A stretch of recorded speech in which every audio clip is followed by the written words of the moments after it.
안녕하세요. 사연TV입니다. 오늘 이야기는 1989년 미국 캘리포니아에서 발생한 실화입니다. 두 형제가 부모를 엽총으로 쏴 죽였습니다. 수년간 아버지에게 성학대를 당했다고 주장했습니다. 재산을 노린 것인지, 진짜 피해자인지 35년간 논쟁이 계속됐습니다. 두 번의 재판, 종신형, 그리고 2024년 재심. 아직도 끝나지 않은 사건입니다. 극도로 충격적인 내용이 포함되어 있습니다. 성인 시청자 대상 콘텐츠이니 양해 부탁드립니다. 이해를 돕기 위해 등장인물의 이름을 한국식으로 각색했습니다. 1944년 박성철이 태어났습니다. 쿠바 아바나였습니다. 가난한 이민자 가정이었습니다. 하지만 뛰어난 두뇌를 가지고 있었습니다. 어릴 때부터 공부를 잘했습니다. 수학을 잘했습니다. 경제를 좋아했습니다. 17세에 미국으로 건너갔습니다. 영어를 배웠습니다. 대학을 다녔습니다. 경영학을 전공했습니다. 사회에 나왔습니다. 능력이 있었습니다. 빠르게 올라갔습니다. 30대에 대기업 임원이 됐습니다. 엔터테인먼트 회사였습니다. 유명한 회사였습니다. 돈을 많이 벌었습니다. 아파트에서 시작해 저택으로 옮겼습니다. 캘리포니아 베벌리 힐스였습니다. 미국에서 가장 비싼 동네였습니다. 저택은 웅장했습니다. 수영장이 있었습니다. 테니스 코트가 있었습니다. 차고에는 고급 차들이 있었습니다. 겉으로 보면 완벽한 성공이었습니다. 아내 김영희와 결혼했습니다. 영희는 아름다운 여성이었습니다. 성철을 사랑했습니다. 헌신적이었습니다. 1968년 첫째 박준호가 태어났습니다. 1970년 둘째 박민우가 태어났습니다. 네 식구였습니다.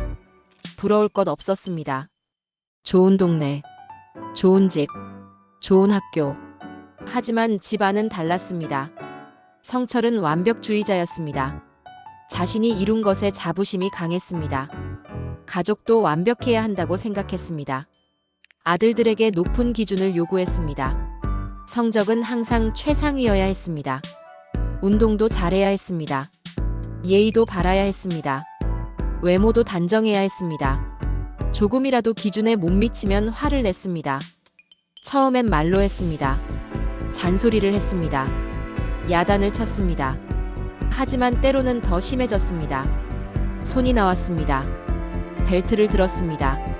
준호와 민우는 항상 긴장했습니다. 아버지 눈치를 봤습니다. 기분이 좋은지 나쁜지 먼저 살폈습니다. 친구를 사귀는 것도 아버지가 결정했습니다. 어떤 애들과 놀아도 되는지, 어떤 애들은 안 되는지 아버지가 정했습니다. 취미도 마찬가지였습니다. 준호는 테니스를 선택했습니다. 아버지가 승인했습니다. 민우는 수영을 하고 싶었습니다. 아버지가 허락하지 않았습니다. 테니스를 시켰습니다. 형제는 서로를 의지했습니다. 집에서 편한 사람은 서로밖에 없었습니다. 밤에 몰래 이야기를 했습니다. 학교에서 있었던 일을 나눴습니다. 아버지 몰래 웃었습니다. 둘의 유대는 강했습니다. 어떤 일이 있어도 형제였습니다. 학교에서는 달랐습니다. 준호는 인기가 많았습니다. 잘생겼습니다. 테니스를 잘했습니다. 친구들이 좋아했습니다. 민우도 마찬가지였습니다. 성적이 좋았습니다. 운동을 잘했습니다. 유머가 있었습니다. 외부에서 보면 완벽한 집안의 완벽한 아이들이었습니다. 하지만 집에서는 달랐습니다. 나중에 형제가 주장한 것들이 있었습니다. 아버지가 어릴 때부터 형제를 성적으로 학대했다고 했습니다. 아주 어릴 때부터 시작됐다고 했습니다. 어머니는 알고 있었다고 했습니다. 하지만 막지 않았다고 했습니다. 형제는 두려웠다고 했습니다. 말할 수 없었다고 했습니다. 아버지의 권력이 너무 컸다고 했습니다. 믿어줄 사람이 없었다고 했습니다. 이것이 사실인지 거짓인지, 그것이 이 사건의 핵심입니다. 1989년 준호는 21세가 됐습니다. 대학을 다니고 있었습니다. 민우는 19세였습니다.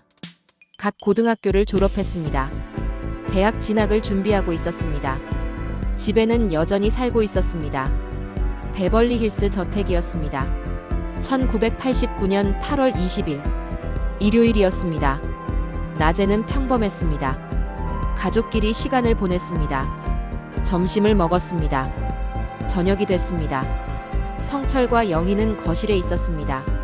소파에 앉아 있었습니다. TV를 보고 있었습니다. 아이스크림을 먹고 있었습니다. 딸기 아이스크림이었습니다. 평범한 일요일 저녁이었습니다. 밤 10시쯤이었습니다. 총소리가 났습니다. 펑, 펑. 한 번이 아니었습니다. 여러 발이었습니다. 계속됐습니다. 이웃들이 들었습니다. 하지만 창밖을 보지 않았습니다. 베벌리 힐스는 조용한 동네였습니다. 총소리가 날 리 없었습니다. 자동차 소리이거나 폭죽이겠지 했습니다. 거실은 조용해졌습니다. 성철과 영희가 쓰러져 있었습니다. 움직이지 않았습니다. 12발이었습니다. 12발을 맞았습니다. 현장은 처참했습니다. 형제는 그날 밤 집을 나갔습니다. 드라이브를 했습니다. 산타모니카 해변에 갔습니다. 바다를 봤습니다. 새벽에 친구에게 전화했습니다. 집에 가서 부모님이 돌아가셨다고 했습니다. 친구가 911에 신고했습니다. 경찰이 왔습니다.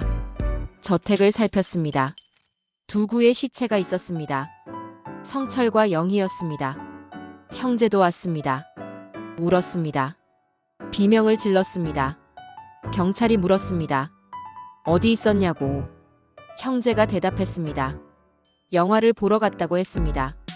집에 돌아오니 이렇게 됐다고 했습니다. 수사가 시작됐습니다. 형제는 협조적이었습니다. 경찰 질문에 대답했습니다. 슬퍼했습니다. 경찰은 다른 방향으로 수사했습니다. 성철은 엔터테인먼트 업계에 있었습니다. 적이 있을 수 있었습니다. 마피아 연루 가능성을 조사했습니다. 사업 관련 범죄를 조사했습니다. 형제를 의심하지 않았습니다. 그런데 이상한 일이 일어났습니다. 부모가 사망하고 일주일도 안 됐습니다. 준호가 포르쉐 대리점에 갔습니다. 스포츠카를 샀습니다. 수천만 원이었습니다. 민우는 개인 테니스 코치를 고용했습니다. 비싼 장비를 샀습니다. 새 옷을 잔뜩 샀습니다. 형제는 여행을 떠났습니다. 라스베이거스에 갔습니다. 고급 호텔에 묵었습니다. 카지노에 갔습니다. 몇 달 사이에 수억 원을 썼습니다. 부모의 유산이었습니다. 상속받은 돈이었습니다.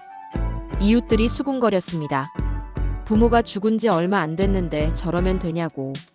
하지만 경찰은 여전히 의심하지 않았습니다. 1989년 10월 민우가 심리 상담을 받기 시작했습니다. 충격이 컸다고 했습니다. 부모를 잃은 슬픔이라고 했습니다. 상담사는 들었습니다. 주에 깊게 들었습니다. 몇 달이 지났습니다. 민우가 말했습니다. 부모를 죽인 것이 자신과 형이라고 했습니다. 상담사는 놀랐습니다. 비밀 유지 의무가 있었습니다. 하지만 이것은 너무 심각했습니다. 캘리포니아 법에는 예외가 있었습니다. 심각한 범죄는 신고할 수 있었습니다.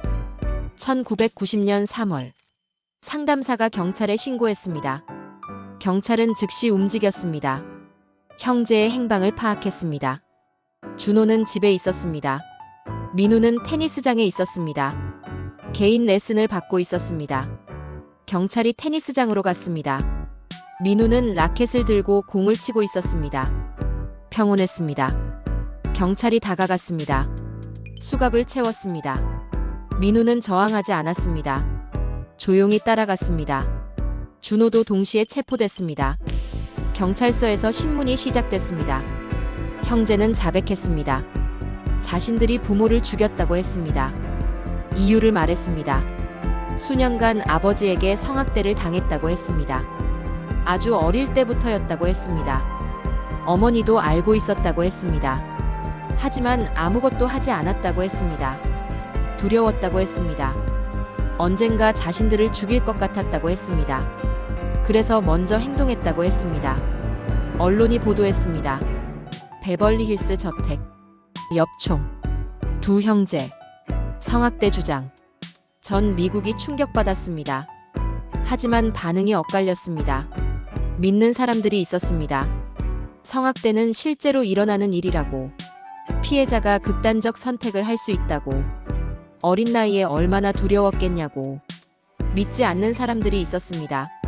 증거가 없다고, 부모가 죽자마자 돈을 펑펑 썼다고, 재산이 목적이었다고, 전문가들도 의견이 갈렸습니다. 심리학자들은 말했습니다. 장기간 학대받은 피해자는 극단적 행동을 할 수 있다고, 특히 탈출구가 없다고 느낄 때라고. 법학자들은 말했습니다. 정당방위는 즉각적인 위험이 있을 때 성립한다고, 자고 있는 부모를 죽이는 것은 정당방위가 아니라고. 엽총을 미리 샀다는 것이 문제였습니다. 형제는 사건 며칠 전에 총을 샀습니다. 계획적이었습니다. 계획적 살인은 1급 살인이었습니다. 가장 무거운 죄였습니다. 준비 기간 동안 형제는 어떤 생각을 했을까요? 진짜 두려워서 한 것인지, 재산을 노린 것인지, 아무도 알 수 없었습니다. 형제만 알고 있었습니다. 1993년, 드디어 재판이 열렸습니다. 준호와 민우는 각각 별도 재판을 받았습니다. 변호사는 전략을 세웠습니다. 성학대 사실을 입증하는 데 집중했습니다. 전문가 증인을 세웠습니다.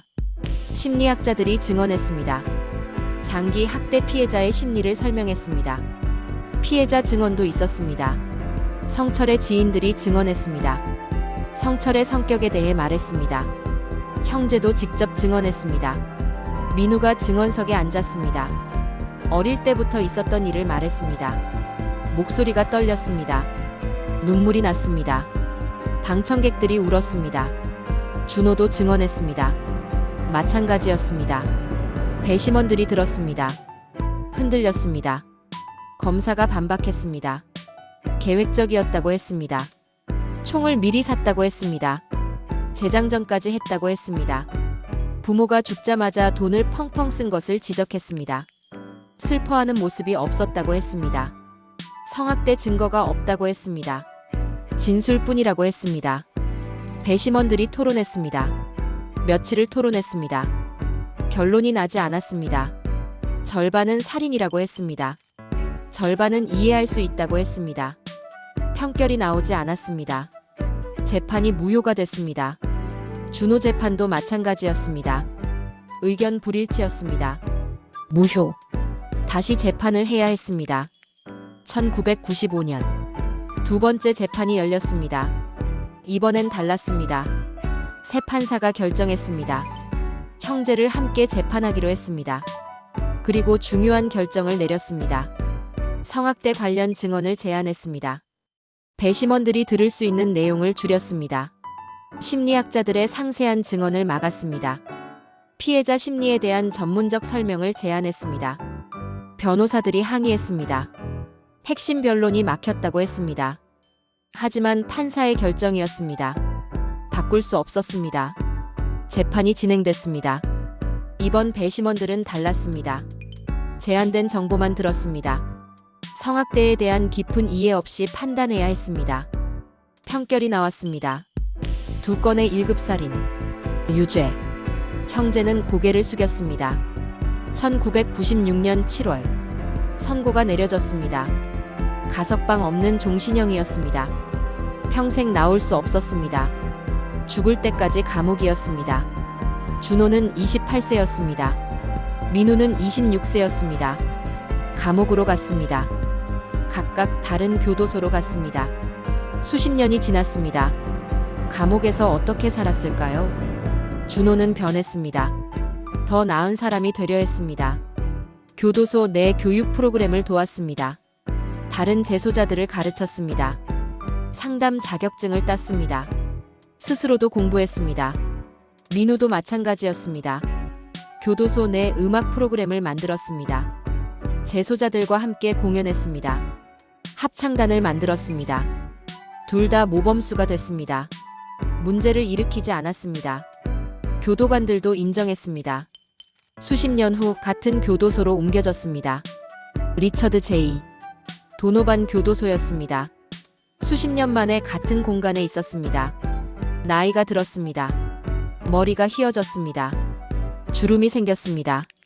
19세, 21세에 들어갔습니다. 50대 중반이 됐습니다. 청춘이 감옥에서 지나갔습니다. 2023년 세상이 바뀌었습니다. 넷플릭스 다큐멘터리가 나왔습니다. 메닌데즈 형제 사건을 다시 다뤘습니다. 새로운 시각으로 접근했습니다. 성학대 주장을 진지하게 다뤘습니다. 당시 재판의 문제점을 지적했습니다. 전 세계 수천만 명이 봤습니다. 여론이 달라지기 시작했습니다. 1993년에는 믿지 않았던 사람들이 다시 생각하기 시작했습니다. 성학대에 대한 사회적 인식이 달라졌습니다. 1993년과 2023년은 달랐습니다. 사람들이 더 이해하게 됐습니다. 새로운 증거도 나왔습니다. 성철의 전 남자 비서가 나타났습니다. 70대 노인이 됐습니다. 말했습니다. 수십 년 전 성철에게 성추행을 당했다고 직접 경험한 것이었습니다. 오랫동안 말하지 못했다고 했습니다. 이제 말할 때가 됐다고 했습니다. 성철이 실제로 그런 사람이었다는 증거가 됐습니다. 또 다른 증거도 나왔습니다. 성철이 생전에 친구에게 보낸 편지가 발견됐습니다. 아들들과의 관계에 대해 쓴 편지였습니다. 내용이 이상했습니다. 정상적인 아버지가 쓸 내용이 아니었습니다. 변호사들이 재심을 청구했습니다. 로스앤젤레스 검찰이 검토하기 시작했습니다. 2024년 드디어 결정이 났습니다. 로스앤젤레스 검찰이 발표했습니다. 재심을 열겠다고 했습니다. 35년 만이었습니다. 새로운 증거를 검토하겠다고 했습니다.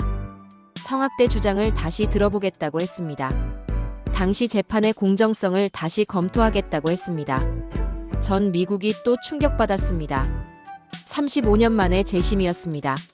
전례가 드문 일이었습니다. 준호는 56세가 됐습니다. 민우는 54세가 됐습니다. 재심 소식을 들었습니다. 어떤 심정이었을까요? 35년을 기다렸습니다. 35년 동안 자신들의 말을 믿어달라고 했습니다. 35년 동안 억울하다고 했습니다. 드디어 다시 기회가 왔습니다. 재심은 진행 중입니다. 결과는 아직 나오지 않았습니다. 만약 성학대가 인정된다면 어떻게 될까요? 형량이 줄어들 수 있습니다. 가석방 심사를 받을 수 있습니다. 출소할 수도 있습니다. 만약 인정되지 않는다면 어떻게 될까요? 계속 감옥에 있어야 합니다. 죽을 때까지 나올 수 없습니다. 35년이 걸렸습니다. 이 사건은 수많은 질문을 던집니다. 성학대 피해자가 극단적 행동을 했을 때 법이 어떻게 판단해야 하는가? 당시 재판이 공정했는가? 성학대 증언을 제한한 것이 옳았는가? 사회가 성학대를 바라보는 시각이 달라졌는데 35년 전 판결이 여전히 유효한가? 돈을 펑펑 쓴 것은 어떻게 설명할 수 있는가? 트라우마 피해자가 이상한 행동을 하는 것은 알려진 일이기도 합니다. 어느 것이 진실인지 우리는 알 수 없습니다. 준호와 민우만 알고 있습니다. 그리고 이미 세상을 떠난 성철과 영희만 알고 있습니다. 현재 재심이 진행되고 있습니다. 미국 전역이 지켜보고 있습니다. 결론이 어떻게 나든 이 사건은 역사에 남을 것입니다. 성학대와 법, 가족과 폭력, 정의와 시간, 모든 것이 얽혀있는 사건입니다. 오늘 이야기는 여기까지입니다. 메닌데즈 형제의 실화를 바탕으로 각색했습니다. 1989년 8월 20일 두 형제가 부모를 엽총으로 살해했습니다. 수년간 성학대를 당했다고 주장했습니다. 두 번의 재판 끝에 가석방 없는 종신형을 받았습니다. 35년이 지난 2024년 재심이 열렸습니다. 아직 끝나지 않은 사건입니다. 시청해주셔서 감사합니다.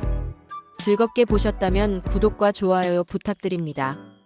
다음 영상에서 만나요.